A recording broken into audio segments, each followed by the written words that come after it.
Well, another year has come and gone. 2022 is gone. 2023 is here. Crazy. Like, this year went so fast but so slow at the same time. And a lot has happened in this year.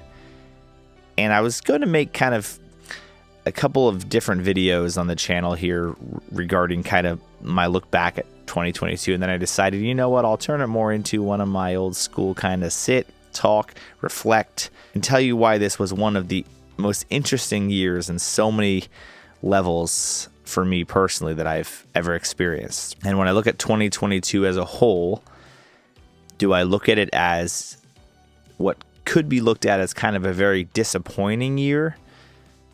Or I could look at it the other side, which is that it probably was one of the years that I learned the most about myself and the most about kind of what I want the future to look like. So I don't want to look at 2022 and say to myself, what a disappointing year, even though some things were not what I had set out to have happen that year. But I look at everything as an opportunity to learn and to grow and to reflect. So I figured, since I haven't made a video on this channel in a bunch of months, and I really haven't sat and just talked for a bunch of months to tell you what's been going on, and so many of you have been so kind and reached out to me on so many different platforms and just said, how are things going? Haven't heard from you in a while. So this is how I'm doing. This is what's been going on. Thanks for being here, and let's just talk for a little bit. So when I look back to a year ago and I was taking a look at my journaling app that I use on my iPad and looking back to kind of what I was saying that I wanted to do in 2022, there were a lot of different things that I was thinking about, a lot of different things that were on my mind. One of the most obvious ones that potentially feels now like a big failure, depending on how I look at it, is that one of my biggest goals for 2022 was actually to post 150 videos on this YouTube channel. And in case you didn't realize, I think the total was 6 that I posted. Now, part of that is disappointing because obviously I always want to make more videos on this channel. But I also realized all the things that were happening in 2022 and all the things that were on my plate in 2022, that was just not possible whatsoever. And I think one of the biggest learnings that I found in this past year was just coming to the reality that I can only do so many things at one time well. So I've been on this streak, for a bunch of years here of continuing to put more and more things on my plate and continuing to just take on more and more things and basically say yes to everything because I look at everything as it's a potential opportunity to do something else and to continue to have more and more revenue streams and more opportunities. But I kind of finally, I feel like, hit a spot in this past year where I said, you know what? I don't think I'm invincible. I don't think it's possible for me to do as much as I actually say I want to do. And more importantly, even if it was possible physically for me to do them, my personality has showed me pretty clearly that it's just not necessarily how I'm wired to do things the way that I want to do things. Like, I'm really wired to want to do a million things at once. But I think I also have this very interesting personality of wanting to do things extremely well that I got to a point where I took on so many things because, well, I could take on those many things. But yet they all felt very lackluster because I only had so much time to put into each one of them. So then I found myself more disappointed because I was trying to take on so many things and I didn't do them as well as I wanted, that it was actually worse than if I had just said no in the first place.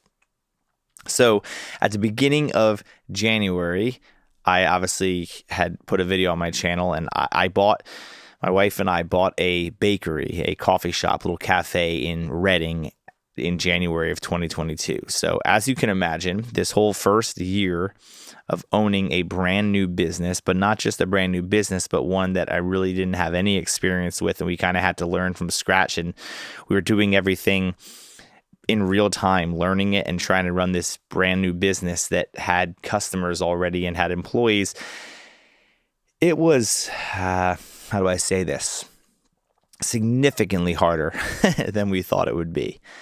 And that was a big learning for me because honestly, I'm a person that doesn't mind taking on new challenges. And I bought the bakery because the fact that it seemed fun to just start something entirely different, being in an entirely different industry. It felt like, I can run this. I can run a pressure washing company. I can do a video business. I can do that too. And it was, in hindsight, probably one of the worst decisions I could have made at that time.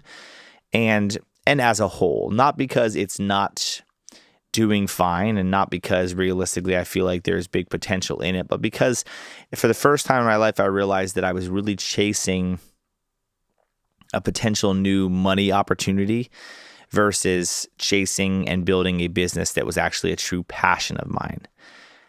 I've always wanted to own a coffee shop and all that, and I think I let that get a little bit too much into my head, the idea of what it could be versus how much work is actually involved in doing it, and more importantly, that I don't internally have the actual passion to bake or to do what is required for this cafe and bakery and coffee shop, that I quickly realized it was a business that was 100% reliant on other people needing to do the work. And I couldn't even play a vital piece into actually training the people to do it well because I didn't have experience with it. Like, I knew going into it that I didn't have experience with baking and with a restaurant business at all, or the food industry at all. But I kind of looked at it like, well, I can do anything. I'm invincible. Quickly realized it wasn't the case. Within a couple of weeks of going into that business, I lost most of the employees that were there, not necessarily from something I did wrong, but just because naturally they were moving on in general. And then once I bought it, they already had new jobs in place because they thought the place was going out of business. So I kind of right away had to start from scratch with building new people, and went on a crazy rampage trying to find new people, and found some different people, brought them in and said, here are recipes. You like baking, you should be no problem at all. Gave them the stuff that, nothing really was coming out good at all. We were losing a ton of customers at the beginning. I was going through a bunch of different people trying to find someone that I felt like knew what they were doing enough. Quickly realized that, this baking thing is a lot more than just handing someone a recipe. And the bakers that came in with a lot of experience struggled big time just to be able to keep the products at a high quality. So I really quickly, 2 months in about, was really, really regretting the decision to buy it because I didn't have a ton of employees. Customers from the previous business just were not thrilled with what we were doing. Our product wasn't very good, obviously. We were struggling to just be able to maintain what had previously been done. But I also was looking to do things differently than we had done. But I couldn't even do the things that well that we had done. So it was a really tricky situation.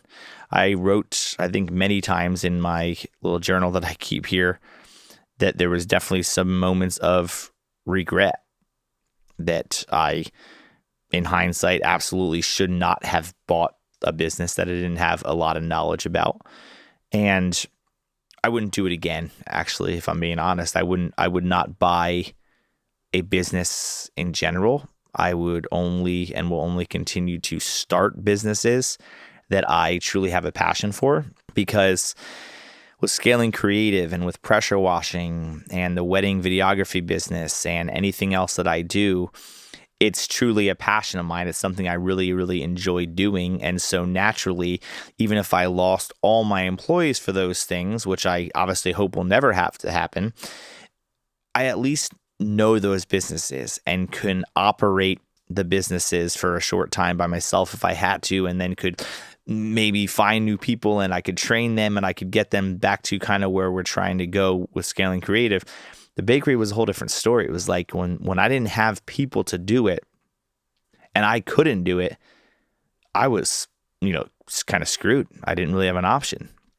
And yet I had expenses that I had to pay that I had to try to figure out in real time what I was doing. Still am at this point. So what happened is I had to obviously evaluate and figure out what am I going to do with this whole thing?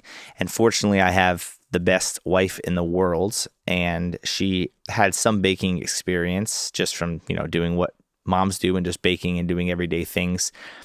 And we both kind of realized she either needed to kind of step in there and take it over and learn and become great at it, or else we were in trouble because we didn't really have anyone else at that point that was really going to see it as important as we did. I mean, it was what we just bought, what we just spent money on. So I was very quickly in this situation of, okay, well, we're going to have to just somehow make this work. My wife started doing it and started learning it, and now has become an incredible baker, which is awesome. But it's still not a passion of hers. She really likes it, but she didn't come to me saying, I always have wanted a bakery. Let's buy a bakery so I can bake, right? It was something that I bought, and she had to kind of go into the role because what other option do we have? So this entire year has been a lot of just learning, trying to evaluate with that, trying to figure out what the next steps are, trying to figure out if it's something that my wife can continue to do and will continue to enjoy. It was finding employees and firing employees and trying to build culture, but I'm not there very much. And it was quite the learning curve.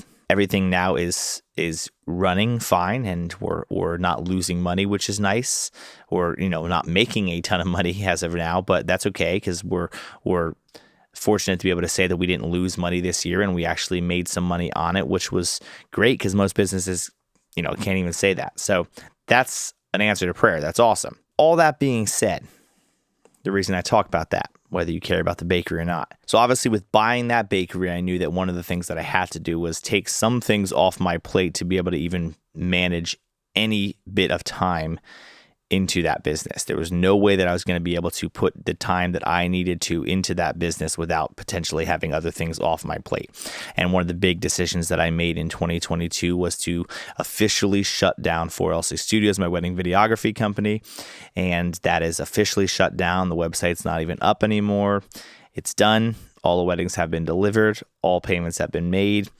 We are 100% done and gone from it. That was a really nice relief from actually just kind of getting that off my plate. Obviously, we didn't finish all the wedding editing and get everything completely done till about June of 2022. So we were still finishing up some edits from some of the final spring weddings. We hadn't been taken on anymore, but we obviously had a few left that we had to film after I decided to kind of shut it down. So that was a nice relief. It was nice to be able to have kind of the end in sight because it didn't feel like I was going to also still have to have a whole year full of editing and weddings and all that. So that felt good. But it was also this interesting place where Scaling Creative is obviously my main income source, but 4LC Studios obviously was still an income source. And over the last few years, I was doing less and less revenue purposely because after COVID and after I let some people go that were obviously related to 4LC Studios and primarily in that business specifically, I started taking on less and less weddings in the first place. So I was able to obviously slowly reduce income in there. So when I was shut it down, it wasn't this drastic, going from having tons of money to suddenly not. It was slowly becoming less and less a percentage of what was important for me to make as a human being. So when I officially shut it down, I only lost a certain amount of revenue, but it's still obviously revenue that is lost. And so in the midst of that, you're trying to think about, okay, where do I want to put that new time that I now have from it? And naturally, that would have been Molly's Corner, the bakery.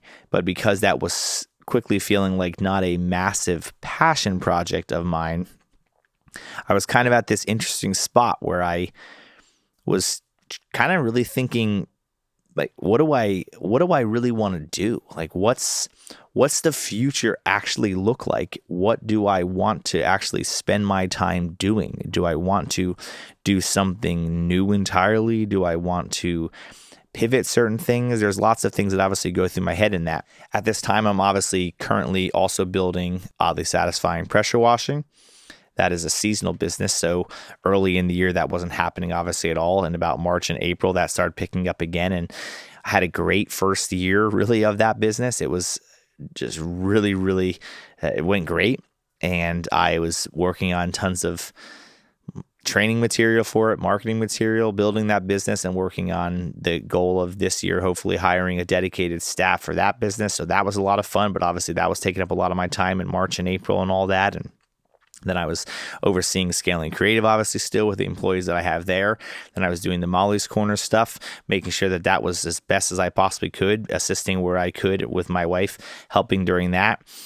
And all that to say, throughout this entire year, one of the number one things that I neglected, I wouldn't say, actually, I guess it was intentional, but meaning like it's not that I wanted to, but YouTube and my personal brand and my own personal content took, a massive hit, obviously, in 2022. I barely posted any YouTube videos, as you know, if you follow this channel. I didn't really do any personal content on LinkedIn. I barely posted anything on Instagram. I didn't really do anything from my brand perspective at all. I was okay with that. Early on in this year, I realized very quickly in March and April and throughout the summer that as much as it's a bummer that I can't upload as much as I want, I just wasn't at a spot that I could do it. I didn't have the mental power to do it. I didn't have the time to do it. And I honestly didn't even necessarily know what I wanted to upload, even if I did have the time. What was I really trying to do with my YouTube channel? What was the real purpose for it?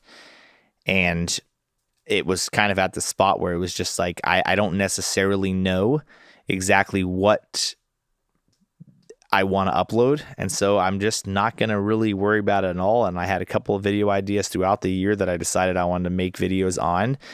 And that was really all I did. And I didn't beat myself up for that because I realized, hey, I'm going through a season right now where I'm extremely busy with a couple of different things. And YouTube just right now cannot be a priority to me at all because I have other things I have to worry about. And I'll have to get back to YouTube and try to understand it. That was just where I was at, and I was okay being there. Now, while all that's happening, Scaling Creative, Molly's Corner, Oddly Satisfying Pressure Washing, try and have some YouTube videos here and there. I realized that one of the things that I was doing very little in life anymore that was previously a big part of my life was music, and most importantly, worship leading and stuff at and involved with church. As you know, if you follow this channel for a while, I was a full-time worship leader for a bunch of years, and I did video work and did worship leading for the church.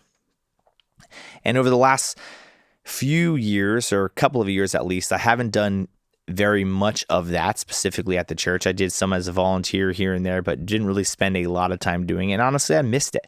I missed actively being a part of the church and helping plan things and being a part of kind of leading on a regular basis and equipping teams and just trying to pour into people as much as possible. I was really feeling the void and the emptiness from not being a part of it. And so I was fortunate enough to get connected at the time in late 2021 with a church who needed some help, church that was going through some transition. And I got connected with them through someone else that I do some work with, a client of ours. And they had kind of brought me in to help just assess things and take a look at some things and give some feedback and then just potentially help and lead here and there when I could. And it was kind of a very, very small kind of role that I took on, just kind of saying, I might be able to help here and there depending on what you guys are looking for. I'm able to kind of do whatever is necessary during this transition. As I started to help and as I started to do some more, I started to help with a few more things and take on a few more roles and a few more voids that they had, and started putting a lot more time and a lot more effort into it. I really enjoyed it, but it also was quickly turning into another heavy part-time job without initially even trying to make it that way. But I liked the work I was doing with them. I was kind of more coming in as a consultant and helping them during this time rather than it just being straight up my job. So I wasn't in charge of doing every single planning week by week and all that. I was just in charge of overseeing things and helping them make decisions. So it was manageable. And so I started doing a lot of that. So then you add that to the list, and then I'm now doing, some heavy part-time work with the church. I then have Scaling Creative, and then I have oddly satisfying pressure washing throughout the summer and into the fall, being really busy, and me doing that kind of whenever I could do it. But simultaneously, there was a lot of opportunity for it.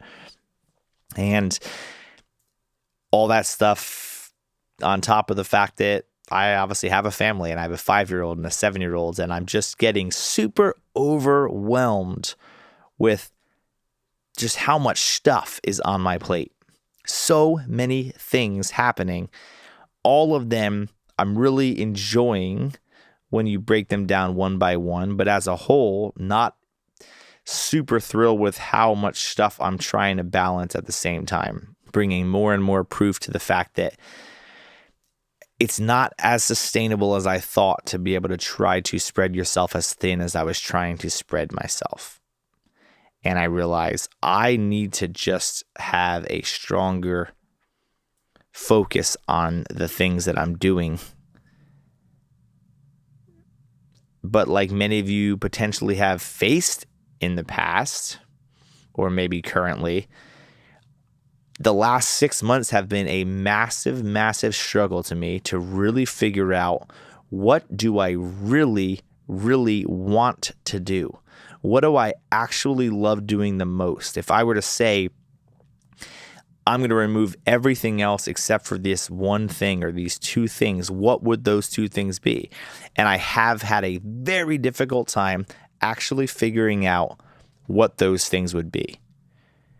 And because of that, I've been at this super interesting, tricky spot in life where I just don't necessarily have an exact idea or an exact answer of what I really, really want to spend most of my time with if I have the opportunity. And maybe you've been in this situation before, and it can be very tricky because especially someone like me who has always been so okay with doing a million different things and realizing I can just do this and do this and do this and keep changing this. Then you finally have the realization that maybe I need to scale down some things, but yet you actually kind of like all the things you do. How do you scale them down? That's been what's really, really tricky for me. Out of all the things that I do on a regular basis, I absolutely have come to realize that where I have the most passion, what really gives me the most energy, is doing things that truly make an impact on people.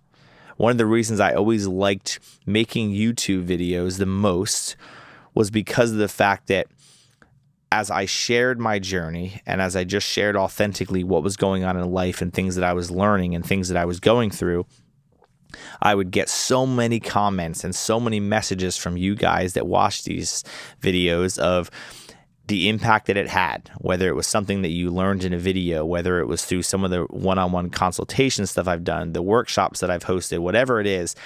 There was so much impact that was actually being made from this channel that really fired me up, that it made me want to really continue to make these videos because they hopefully can have an impact on you. And I realized that, like most people, people like being a part of something that makes a difference. And I feel like, to me, when I look at YouTube, I look at it as a thing that can really make a massive difference to people if your videos are valuable to them in what they're looking for. So while I was spending the smallest amount of time on YouTube in all of 2022, I also had a massive void in just this connecting side of my life with people, entrepreneurs, and people that have watched my channel. I felt this void of I'm just not connected and talking with this community on a regular basis, and I just really, really missed that too. I missed having conversations with a camera, as weird as that is, because I don't really look at it as a camera. I look at it as each and every one of you that watch it. When I'm looking at this camera and talking to it, I feel like I'm connecting one-on-one with each person that watches these videos, and the comments and the different things I read help me to continue to create content that I feel like is valuable to people in the best way that I know how to do it. And I've really missed that. Truly, truly missed that. So then we get to 2023. We are now in a brand new year. I put together a whole list of all the things that I could pursue in the new year. All the passions I have, the businesses I have, the opportunities that I have, I put together a whole list of like, what are all the things that I could do? If I was invincible and I had every single thing possible that I could give 100% to, here's the things I could do. And when I looked at all those things that I could do, I realized I had to be smarter, and I had to say, you know what? I can't do all these things. It's just not possible. So what are the 3 things, just 3, because 3 seems like a small amount to me. What are the 3 top goals that I want to have in 2023 that push me to a place that I want to be more involved with long term? Things that I'm truly, truly passionate about. Things that I really feel like I can continue to have a passion for. And honestly, one of the first things that came to mind for me was YouTube. It's the thing that I feel like I have spent the least amount of true effort and passion in. I've produced 500 or so videos or more in the last 5 years with this channel, or however long it's been, and been fortunate to have, some decent success with it and some subscribers and some videos that had a lot of views. But yet my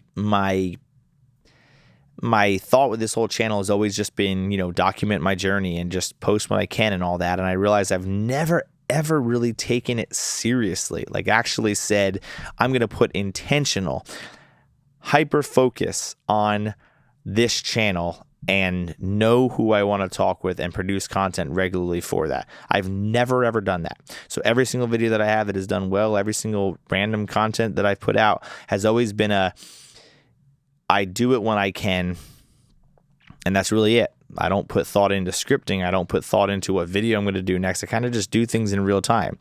And I feel like it's worked partially because the channel has grown and I've never lost subscribers month by month compared to how many I've gained. But yet I'm looking at it like, what an opportunity that I'm probably leaving out by not actually trying harder with this platform.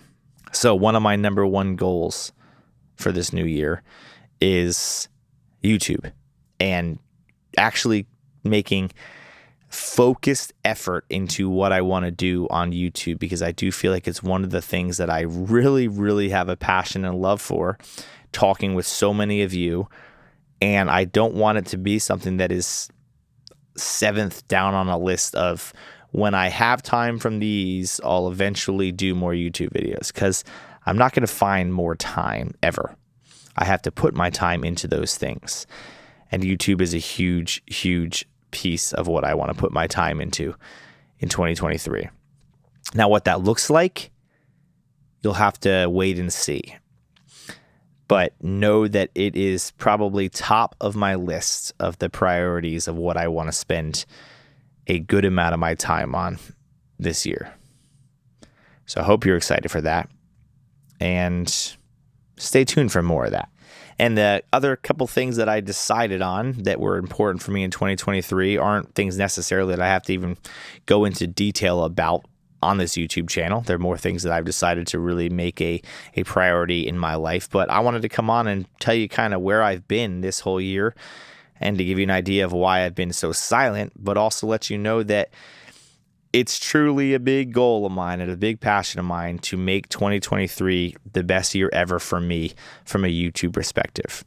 If you follow me on Instagram, you might have saw that I posted a thing of looking for an intern, and I'm going to continue to look for more people that can potentially help me in this channel and help make things happen. So if that's you, reach out to me, and maybe I can get you connected as well and see if we can somehow work together and help grow this channel.